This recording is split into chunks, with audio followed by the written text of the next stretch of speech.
Today is day 14 of Vlogtober 2019.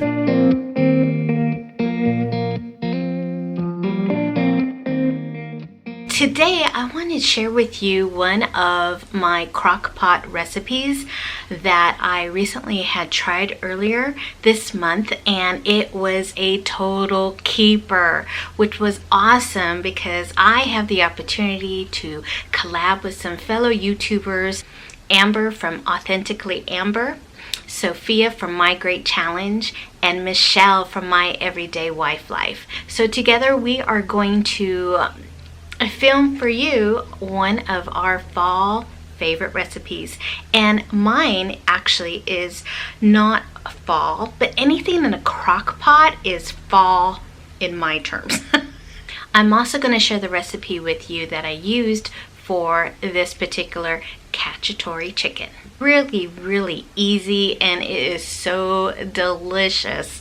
It is a total recipe keeper with my family, and I really thought this was like an opportunity to share one of the keeper recipes in my books. And follow me on Pinterest at Dee Lovely Life. I'm all about the crock pot. I hope I can share with you some more crock pot recipes, but until then, I hope you guys enjoy. This was definitely a keeper with my family.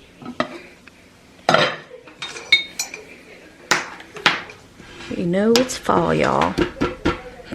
It's like, oh, how I missed you. Just kidding. I've taken all of my ingredients that I'm going to be using out, and I rinsed off my cans. So Darla, let's try your chicken cacciatore recipe that I found in my favorite cookbook, the Fix It and Forget It cookbook. All-time favorite right there.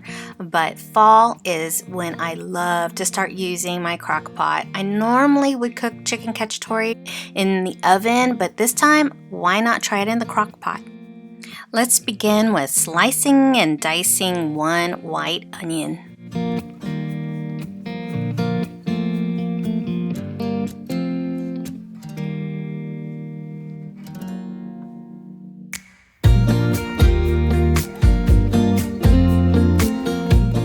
This onion was strong. Anyone have any good tips about not getting your eyes all teary-eyed when you're cutting a white onion? I've heard so many different little hacks, like don't breathe through your mouth, and another one was about lighting a match and have that, like, what?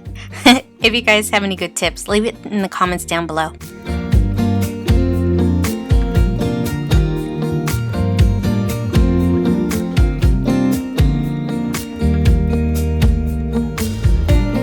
Next is 3 garlic cloves, minced. Now, I don't know about you guys, but our household, we love fresh garlic. So as you can see, I mean, look at that big old clove of garlic there.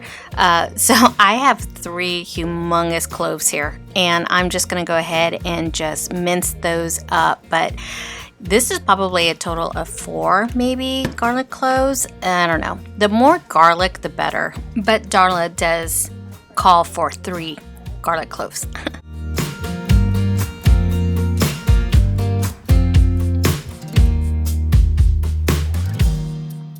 Actually, we live about 45 miles from Gilroy, known as the garlic capital of the world. Boy, anytime we drive through Gilroy, it would be like you get hit by the aroma of the strong garlic crops that they have grown there. They are the massive producer of garlic out here. They usually hold a festival annually, and they have like garlic ice cream, and I think this year they had like garlic beer. We often will stop to pick up braids of garlic from their local crop.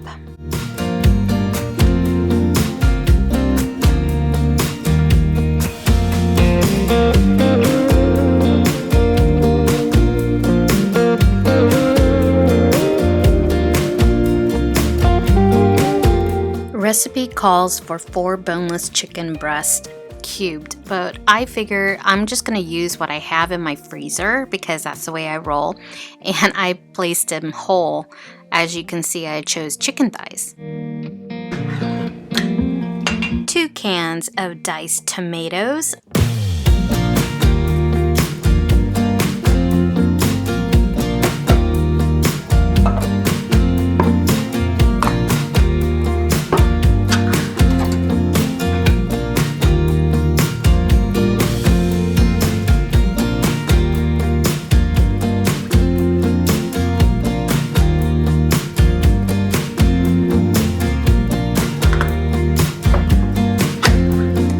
1 can of tomato sauce,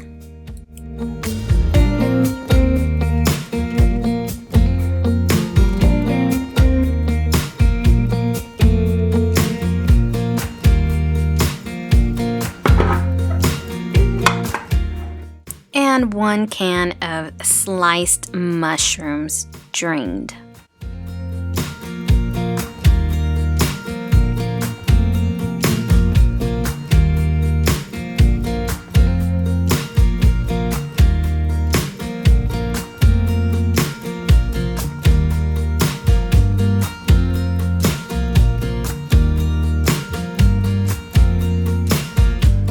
Two teaspoons of dried oregano. I swear we go through so much oregano, including the garlic in this house. Okay, now Darla did not specify to mix all of the dry ingredients, together before putting that in. And some of you, you can do whatever you want to, but this turned out just perfect. 1 teaspoon of dried basil.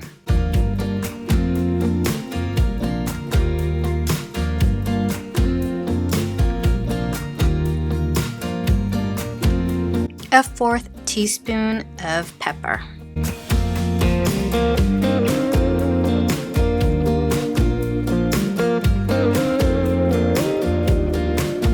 And lastly, 1 bay leaf. I love adding a bay leaf to like soups and stews. I think it totally makes a difference. Cover and cook on low for 8 hours. I, however, went back to stir it once after the 2nd hour to make sure all the ingredients were mixed. Again, you could mix it all together in a bowl before placing it into the crock pot over your chicken. Another thing I would like to add would be fresh green and yellow and red bell peppers cubed in bite-sized pieces, but this was still wonderful as is. The chicken was so darn tender and it just fell apart. I mean, this was just amazing, delicious, a total recipe keeper. I hope you guys try it. It is so good. It's now one of my favorites. It said to serve over spaghetti, but I chose whatever pasta we had in the pantry, and that was rigatoni. This with some bread and some wine, delicious. Oh my goodness, it was so good. You can add anything that you would like to this simple dish. It was just wonderful. I loved how the meat just fell apart. So this was fun. So I hope you guys go check out the playlist down here, and as well as the other YouTubers, Michelle, Sophia, and Amber. Thank you guys so much. I will see you guys. Remember to take care of yourself, and I will see you tomorrow, Vlogtober day 15th. Bye.